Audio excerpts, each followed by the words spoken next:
CIA Exam Part 2.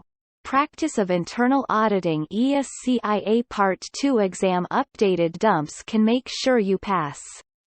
Share some IIA-CIA-Part2 Exam updated dumps here. 1.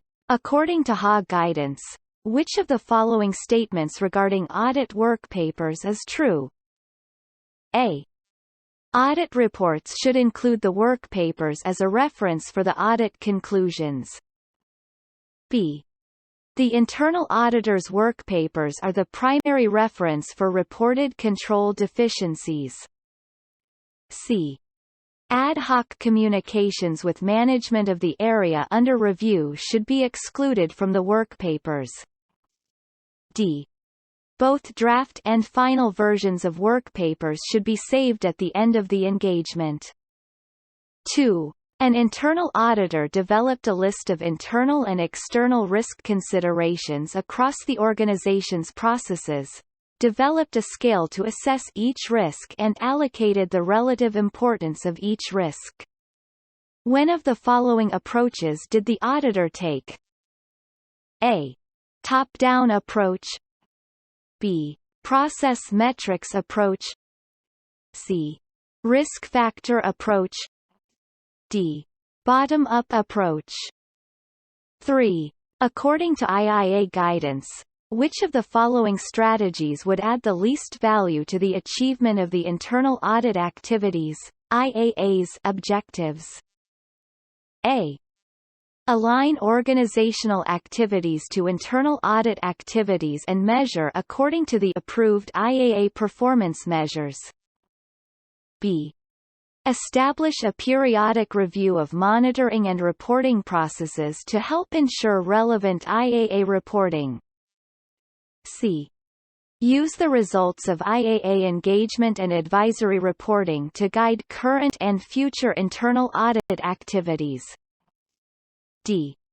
Establish a format and frequency for IAA reporting that is appropriate and aligns with the organization's governance structure. 4. What is the purpose of an internal control questionnaire? A. To gather information from a sample of people who are geographically dispersed. B. To assess risks that could prevent an audited area from achieving its objectives. C. To evaluate high level of compliance of remote offices with centrally designed procedures. D. To perform testing of controls more frequently. 5. The external auditor has identified a number of production process control deficiencies involving several departments. As a result, senior management has asked the internal audit activity to complete internal control training for all related staff. According to IIA guidance, which of the following would be the most appropriate course of action for the chief audit executive to follow? A. Refuse to accept the consulting engagement because it would be a violation of independence. B. Collaborate with the external auditor to ensure the most efficient use of resources. C. Accept the engagement but hire an external training specialist to provide the necessary expertise. D. Accept the engagement even if the audit engagement staff was previously responsible for operational areas being trained. 6.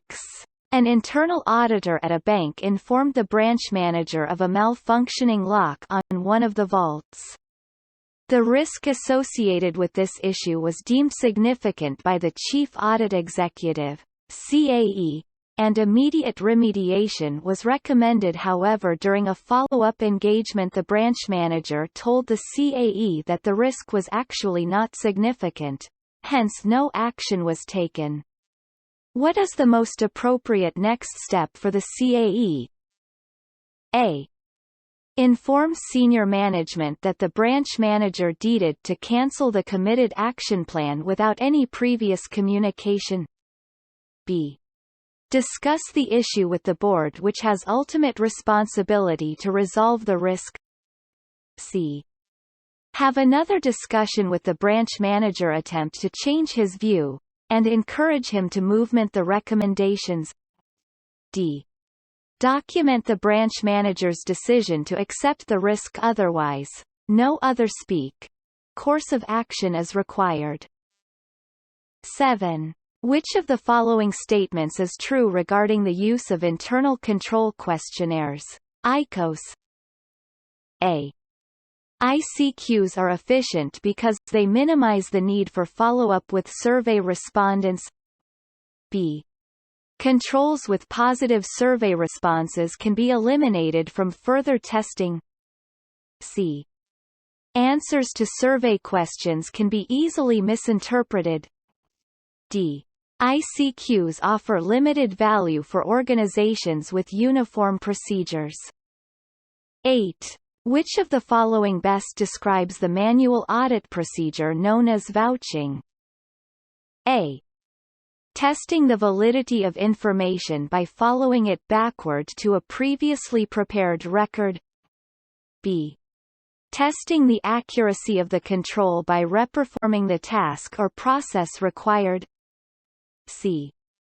Soliciting and obtaining written verification of the accuracy from an independent third party. D. Testing the completeness of information forward from a record to a subsequently prepared document. 9. According to MA guidance, which of the following factors should an internal auditor consider when assessing the likelihood of fraud risk? 1. A. The effect on the organization's reputation. B. Any potential damage to the organization's relationship with customers. C. Past fraud allegations and actual occurrences. D. The potential and realized financial impacts. 10. Senior management requested that the internal audit activity perform a consulting project to assist in making a decision on a new software system. Which of the following would be used to determine the engagement objectives? A. An assessment of risks to the business objectives. B. An understanding of the engagement client's expectations. C. The probability of significant errors, fraud or non-compliance. D. Criteria previously established by the board.